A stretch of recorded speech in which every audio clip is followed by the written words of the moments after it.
Hey, everybody, and welcome to Learning from Smart People. I am your host, Rob Oliver, and with me today is Rich Ermlick. He is the founder of Boring Excellence.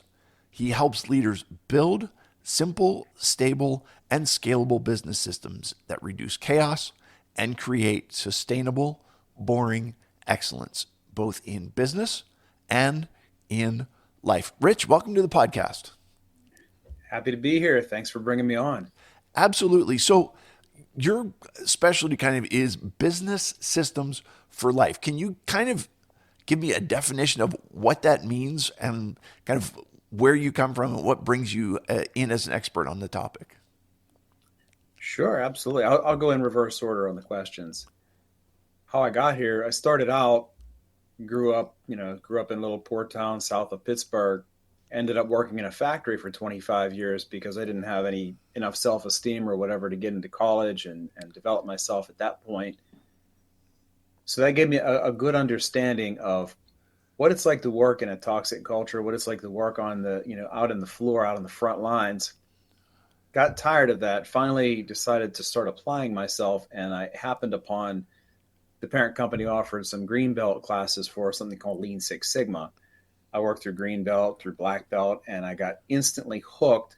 These processes, which are meant for enterprise business levels, using statistical database decision making, very sophisticated methods. It's just really, really lots of cool nerd stuff. I was nerding out. But I also noticed that the principles work for my daily life. I applied that to my daily life, and I transitioned from working in the factory pulling on wrenches to working with the executive team flying in the corporate jet. Which I highly recommend if you can do that. I use it for myself. I've worked with friends of mine. One friend, we noodled out some thoughts on paper, got the strategy figured out, got some of these thoughts in order, and her goals were to get some financial stability, to get a car for freedom. She lived in the middle of town, so didn't need a car, but she wanted some freedom to get out there. And her health wasn't so good from working so many freelance hours and different things. 18 months later, she doubled her income, got the car, and she was in the best shape, the best health of her adult life. So it's for business and life. That's where it is. It works for business. It works for small business, large business, because it's a thinking model. It's just a way of thinking and framing, which is beautiful. And the boring part is, my background is also as a musician. So you see somebody play a beautiful piece and they play it wonderfully, and it's, oh my gosh. And everybody knows it took hours. It take hours and hours and hours of practice to make this right. That's the boring part, being willing to play two measures over and over and over for 20 minutes, being willing to take the daily steps, the daily focused steps in order to get you to where the goal is, until the bigger goal, not the shiny new thing, not the latest new fad, not the technique or something that you saw on your LinkedIn feed, something that's going to truly move the needle towards your goals. Just show up and do that day after day after day. And on the back end, what you get is reduced firefighting. You get a life that's not going to be reacting to whatever pops up in the moment, because eventually you will understand your systems enough that you can tell when things are going to go bad before they actually go bad. Yeah. For those of you with oh, yes, sir. No, I was going to say, it reminds me, one of the very first guests that we had on was a guy named Mike Warnell who drives a fuel truck. And I mean, like one of the big 18-wheel tanker trucks. And we talked about, resolving problems. And he said the best way to resolve problems is to prevent them from happening in the first place, which means you have to do your homework. You have to put in with the work that what I'm hearing from you. You got to put in the boring work in the front end, which will produce the excellence in the back end. Am I properly framing what I'm hearing from you? That's definitely, well, that's the other half. The other half is boring in the back end, because excellence is boring. If you watch masterclass golf, they're the best in the world, and all they do is just like hit the ball, and putt it in. Right. What Dead boring. and I think that's what makes it exciting to watch golf when you're watching them make mistakes and watching them have to recover from mistakes as well. So it's not, you're right. Perfection is boring. And I guess, how does that show up in, are you looking at the pursuit of excellence, looking at the pursuit of perfection? What is it that you're pursuing? Does I that make think sense? perfection. I think perfection is the pursuit because there is no such thing as perfection. If we built a perfect system today, within 6 months, it would be completely irrelevant. Maybe within a few weeks, it would be a little bit irrelevant. So perfection is always a moving target. However, in terms of the whole boring thing, that's mostly to get people's attention. But think about how many times as an employee or as an employer you've seen somebody get praised, highly praised, a big pat on the back. They get an attaboy for nothing happening during the day and everything just goes well. It just doesn't happen. We all, we've all fought through these hard days and you're like, oh man, that was just really, good work, Rob. You just slugged through it and you made it all happen and you got us out of the hole and you just put in all the extra hours. Man, we really appreciate that. But they didn't appreciate it when you just took care of, like, the fella you mentioned, I think his name was Mike. He just said you do your homework and you made the necessary adjustments ahead of time and the catastrophe never happened. You don't really get the big pat on the back for that. So Yeah. my idea is make the process boring so that you can live fabulous. Yeah, it makes a whole lot of sense. I mean, in some ways, what we're talking about is having everything go well during the day so that it's not noticed. There aren't any ripples. Things just Mm-hmm. things just go extremely well, and and yet it is during the times that you have the difficulties that that dedication shows up in the problem solving ability. And there's an old proverb that says something along the lines of smooth seas have never made a skilled mariner. And I think that's a little bit of what you're talking about, where it is the ripples, it's the waves, it's the storms that we go through that show the skill that's there, and that doesn't, it's not tested when everything's going easy. So, well, let's talk about that a little bit. I Okay, like that. I like that angle. I'm gonna write that down. nice. All right. So you talked about two things, and I'd like to hear your differentiation between them. We talked about recovery from where there was a problem and you have to come back from that, and you talked about improvement. How do those two elements kind of live in your world or in your thoughts? Well, one is a misnomer, and you'll see this a lot in if you work with a consultant or if you go into enterprise business, big business, you look at the way they frame it. They'll say, okay, we are, and we need to improve something because we've just lost 10% of our productivity. If we have some kind of a changeover from one order to another, if you're building a physical product and you're trying to change over, whatever it is, we just got worse and we have to do something to make it better. And what people do is they say, well, we're taking this bad situation, we're making it better, and we're calling it improvement. It's not, because you were there in the past, and we've noticed now. This is where we notice it. Oh, it's finally gotten so bad that it's a big fire, and now we're going to improve it. That's not true improvement. Improvement is when you have a stable process and then you begin to make it even better. This is the pursuit of perfection that we talked about earlier, that you mentioned. This is going into uncharted territory. We've been maintaining a certain level of excellence, a mediocrity, whatever, but you have a stable, boring system. You have a stable system, and now you're going into a new level, and you are truly improving the system to somewhere it's not been before.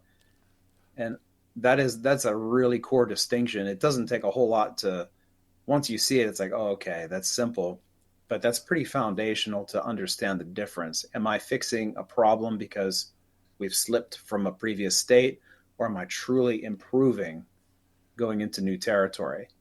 Okay, Which so most people don't do. yeah, so let me just kind of parse through that. And what I'm hearing you say is when you begin to see a slide, you're looking at what's going on with the system. Where is the system failing? What's falling through the cracks? How do we fix the system to recover to where we were? And then the other piece is if the system seems to be going along, clicking on all cylinders, and you're looking to improve and build on it, now it becomes where do we tweak it? How do we make it better? And you're looking at it from two different vantage points. One is kind of a fix of the system. The other is an upgrade of the system. Have I phrased that properly? That's it exactly. And you can think of it as one skill is the improvement itself. One skill is having an operating system, because a lot of people think they have an operating system and they don't. They just have habits. The improvement of the improvement skill out in the world, there are people who, your listeners might be familiar with Lean or Six Sigma or any of the other. There's just tons of them, and every consultant takes some derivative of this basic system and puts their own word on it, their own spin, their own language. But there's an improvement system on how do we solve problems. Now you can apply that in both ways. Something happened, our system tanked, we're trying to get back to where we were and get the numbers back. Yes, we're improving. You can use exactly the same methods, the same thought processes, same tools to take it where you're from. And now our problem, in air quotes, is to get from our current level to some higher level that we've not yet achieved. And that is the problem. What was missing in that traditional thinking is having that operating system. In other words, if you think about it, in the first example where something deteriorated over time until it got so bad that it started causing issues and people notice it, if there was a system in place to notice that slip, it would have slipped that far. It would have gotten seen, it would have gotten caught, it would have gotten corrected before it turned into something, much like we were talking about in the beginning. That operating system is the way we do things that holds a framework. Now, with that framework, you can build a framework that becomes a cage. So some of you folks are listening, you're thinking an operating system is just this massive task list and things you have to do every day and like check the box, check all these things, and it can get complicated and onerous and hard to do. That is not what I'm talking about. That is way too much admin paperwork. That's my version of hell. Let's not do that. What I'm talking about is a framework that keeps you focused on the right things in the right ways. Okay, so which we can so I'm thinking through this out loud, and that is, you've got two steps to it. The first is developing an operating system, and then the second is kind of as you measure that operating system and measure the success of that operating system, working on improving it. Can you give us some foundational elements for building that operating system? Are there some kind of core components to it or foundational elements that are helpful in doing that? Absolutely. But before we do that, because we're in Pittsburgh, right? Before we do that, we got to do this. It's helpful to understand the improvement process first conceptually, even though I often recommend building the operating system first. Having that other concept in mind helps me to frame this. Okay. So if it's okay, I could talk about the other one. Yeah. Let's do it. A minute to tee it up. So there are a lot of improvement process works out there, and you can Google it. The DMAIC, D-M-A-I-C, is what's used in the Six Sigma culture, or PDCA, the Plan, Do, Check, Act, that's used in a lot of the lean cultures. There are a ton of them. They all follow the same cycle. And I've seen every consultant who works in the space comes up with a name that matches their flavor, and they just take one letter out of each of those words. They come up with a word, and they just come up with the thing that does it. This is the same cycle everywhere. The way I teach it, I don't have a word. I just teach the thoughts. And the first thought you need is clarity on three things. Think a GPS system. Where are you now? Where do you want to go? And do you have some kind of a map in between? If you have those three things, you have clarity, you have a well-defined process, you have a defined problem. Whether it's, oh, we've tanked and we need to get back up to where we were, or, oh, we're here and we'd like to get up here. What does that look like? And what does the map in between look like? Or some semblance of a map. It might need updated, but you have the idea. Once you have that clarity, and everybody knows this, if we took the time to work through it, you say, well, what are the missing pieces? What are the gaps? The gap analysis, if you want to be fancy. And what are the root causes in those gaps? Because if those gaps weren't there, we would already be at the level we want to be. We would already be at the destination, but there are some missing pieces and some gaps. What are they? And this is where I think it's worth time to drop down and go a little bit deep on this point, because when this is the hardest thing for people to really put into practice. So if I may, I could tell a quick story that will Go for it. Get into this root cause bit. And this will help frame up everything we talk about later. I was working with an individual client. She has a small business in West Virginia. I've been getting more and more requests to work with people one-on-one. And we're talking about the mountain, her metaphorical mountain. She said, it's going to be a real mountain, Potato Knob in West Virginia. I said, okay, cool. What are the gaps and the reasons why you're not there? And she quickly said, well, my cardio's not there. And, if I drink, I get vertigo, so I won't drink for a few days beforehand. And my upper body strength isn't there yet. And she listed a few things. And that's all sounds reasonable. But if we back up, we heard, I get vertigo when I drink, so I can't drink for a few days beforehand. In the problem was a Band-Aid solution. So somebody, who's a little bit freaky like me with root causes, that's when somebody's making a mental leap. It's a mental leap over a chasm that might be 1 foot wide, but it might be a mile deep. So what I do is I backed up, and a lot of your folks have probably heard about, you maybe have heard about the 5 whys, one of those root cause thinking tools that they taught forever. Okay. I don't like it at all.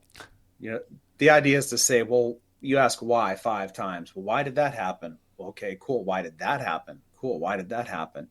The thought process is great, but the number 5 is irrelevant. It might take 3. It might take 7. And the question why puts the humans into a mindset where there's blame, and there's a lot of weird thoughts that come in around why. So I say what causes. Okay. And you go until it makes sense. If you go to something with what causes and you get back to the big bang, that's not actionable. Go back to a good actionable route. So we said, what causes the vertigo? She said, well, drinking. I said, well, you're having a cup of tea right now and you're not falling out of your seat. What causes? Oh, what causes vertigo is alcohol in the system. What causes alcohol in the system is drinking the alcohol. What causes drinking the alcohol? Keep this short, it got down to where it was, my peer group. When you're sitting around the fire, it's pretty much expected that you have a beer in your hand in that particular group, that family and that circle of friends. And if you didn't, they would become vocal about it and give you peer pressure. So then it was, okay, the peer pressure is causing me. Not really, is it? Is that what causes? So after a little bit of talking, she realized, my lack of personal boundaries. And how many people would think when you see vertigo, when you're thinking I have vertigo, that the root cause is a lack of personal boundaries in that area? That's what I'm talking about, a root cause, because it might be a very small gap, but it might be a mile deep. And it's something that if you address that root cause, you often improve 10 or 12 other things. So that's the recap on, to get us back in line. Our first step is getting clarity. Where are we? Where do we want to go? And what does that map in between look like? The second bit is, what are the gaps and the root causes of those gaps? So the root cause in her case, the lack of cardio, personal boundaries, because then she has the alcohol and then get into the vertigo, these things. The third bit, a lot of people, they'll identify 10 things. They'll say, okay, we've got these 10 things that are missing. And approximately how many of those would you do with excellence if you decided to go after 10 things on top of your current workload? None. Zero, approximately zero. So the third phase of this is to prioritize and plan. You have a good, clear picture of what you're doing. You know where some of the gaps are, and you've identified the root causes. What are the one, two, or maybe three things that you can work on right now? That's it. That's all you can handle. And once you have those identified, the next logical step is do the stuff. Now, when I was taught, they told us to execute upon the key priorities and initiatives. My slide says do the stuff. Once you take action and you do something, you're going to get feedback. And this is where a lot of people, once you say, I'm going to do this, you can pretty much walk away, right? Because it's going to happen. A lot of businesses run this way. You'll see that. You've seen that. They put a fix in place and they just walk away as if the fix is going to work. But if you think about it, we all know it doesn't. Step 5, after you do that, you take action, is to check, trust but verify, monitor, audit, whatever framework, whatever language you like. You got to look to make sure 2 things. Number 1, are we taking the actions? Are we doing the stuff that we said we would do? And number 2, are we getting the result that we thought we would get? Because if we're not taking the action we said we would, well, you got to fix that. You just have to do it. Why isn't it happening? If it's a business, is the communication not there? If you're working with a group of people, are they not bought in? Do they not understand? What is the issue there? Is it you personally? Well, why aren't you doing it? The second is, once you are doing what you thought you would do to correct the situation, and are you getting the result? If you're not getting the result you want, back here, and when you were building out your assumptions, maybe the map wasn't right. Maybe you didn't understand the gaps well enough. There was something you didn't understand. So go back and update that with the new information. This isn't a failure. This is new information. And then you can update your plan, take some more actions, do some more stuff, and then monitor and audit until you are, number 1, maintaining the actions you said you would take. And number 2, you're getting the result you thought you would get. In which case, this is where 99% of people stop. Even if they do all that and they follow through, which most people don't, very few people take the next step, and that is to do a reflection. Any good sports team or any paramilitary unit, after they're done with a game, think like a high-level game, what are the coaches and the captains of that team doing the next morning? You're going over the tape. Going over the tapes. They're looking for 3 things. What went well? What did not go well? What can we do better next time? That's it. Go over the tapes. In this whole process of you and your people and the folks that are working for you in your business, maybe it extends even to your vendors. Maybe it extends out to your the suppliers and your customers and your clients, people that you partner with. If you have other businesses that are both supplying the same customer, maybe you're working with them. How does this whole process go? What goes well? What does not go well? How can we make it better next time? And then continue that improvement process. Okay, let me just wrap up with kind of a simple question, because the example that you gave of the woman in West Virginia, it sounded like her issues started with personality issues that kind of affected where she was going. How much do you find that where the business issues start out with personality issues as their basis? Any persistent business problem that is not caused by, say market shifts or something extremely, like if you're serving newspapers, there's nothing you can do. Any persistent business problem is a personal problem at scale. Okay, tell me what you mean. I believe that's right. So imagine, even if you are serving newspapers, if your business is serving newspapers and you're just like dogged, you're not going to let go of this, you're going to go down with the ship. You're going to bite onto that thing and it's going to take you down. But there are 3 personality bits that come into, if you're a leader, leading your business, leading your household, leading yourself, there are 3 general, there's so many, but there's 3 general things that come into play. Number 1, you've got to have your finger on everything. You've got to touch everything. Everything has to be done by you. You're not trusting the process to work itself. You're working the process, and you will never scale or grow beyond what you can personally touch. And that's painful. Okay. That's the micromanagers. How many people are kind of like, I think he's talking about me.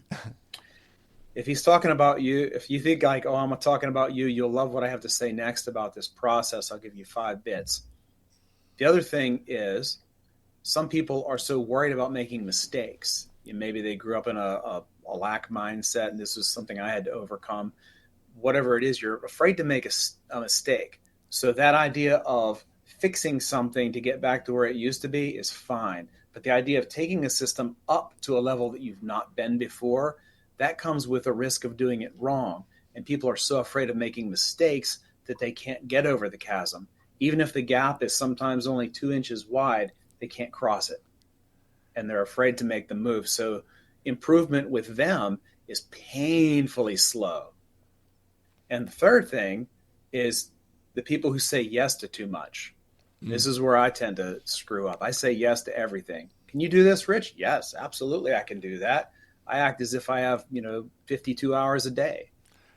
And then I get myself in trouble because I take on too much. I'm sure I have no idea what you're talking about. Right. Yeah. But, everybody I've talked to, like one of these 3 buckets, they're like, yep. Sometimes I got like all 3 buckets going on. Sure. But that's really it. And, if you think about the personality thing, what we said, it's a personal problem at scale. Maybe not a personal problem, but what if your business isn't growing because you need to implement a system and it's going to require you as a leader to learn new characteristics? You have to communicate more broadly. You have to get out and make announcements. It's going to require you to step out of your comfort zone. Yep. If you're afraid. Yes, sir. No, what I was going to say is sometimes business growth is founded on personal growth. And so there needs to be growth in yourself that will then help to facilitate the growth in your business. Listen, Richard, I could probably talk to you much longer, but we are on the edge of out of time.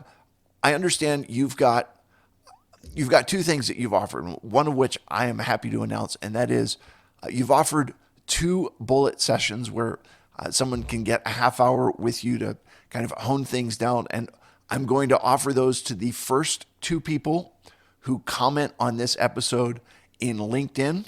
So if you're on LinkedIn, make a comment on this episode and you win one of those. And then we'd also talked about the possibility of a download. Where can people find that? I will send you a code for that, and we'll just put it on Google Docs or somewhere, and it'll just be live forever, and they'll just get a download. We'll just make a 1-pager on what we're talking about today, and I'll bring in the 5 points. Excellent. Which I can do a quick 30-second wrap-up on the actual operating system since we went a bit deep. Good. So check in the show notes, and you will find the link to this offer that Rich has put there to give us a wrap up on everything that's going on. So Rich, you have shown that you are indeed smart. It is now time to show that you are a people. It's time for 3 questions to establish your humanity. You ready for these, my friend? Oh, this is going to be the hard part. All right. So you are a fellow Pittsburgher. What would you say is the best Pittsburgh food that is, that something that you would say is kind of a staple in Pittsburgh? That's got to be the Pittsburgh sandwich. You put the French fries and a coleslaw on your sandwich. Yeah. So for those of you not from Pittsburgh, it's allegedly a one-handed meal where you get your meat, your cheese, your lettuce, tomato, coleslaw, French fries, all between 2 slices of Italian bread. And it's amazing. It's called a Pittsburgh style sandwich, but the only place that you can really get a good one is at Permane Brothers. So good. All right, Rich, when you were I'll in, send you a link to a restaurant down here. We'll oh, put Primanti's to shame. there you go. So, Rich, when you were in elementary school, what was your favorite topic, or what was your favorite subject in elementary school? Oh gosh, I completely rebelled against the system. Please tell me I it used to wasn't like science. Yeah, science would be good. thinking about how things work. Okay. So, what kind of science? Just science in general, or Mostly biochem? science in general. When I finally, it's not elementary school, but when we got up past get into chemistry, I loved chemistry. It's all chain reactions, it's all causation, and physics. Oh, physics. Love physics. Excellent. All right. And if you have your choice, vacation is the Rich Ermlick choice of vacation to go to the beach or to go to the mountains. Which direction are you headed on the Rich Ermlick dream vacation?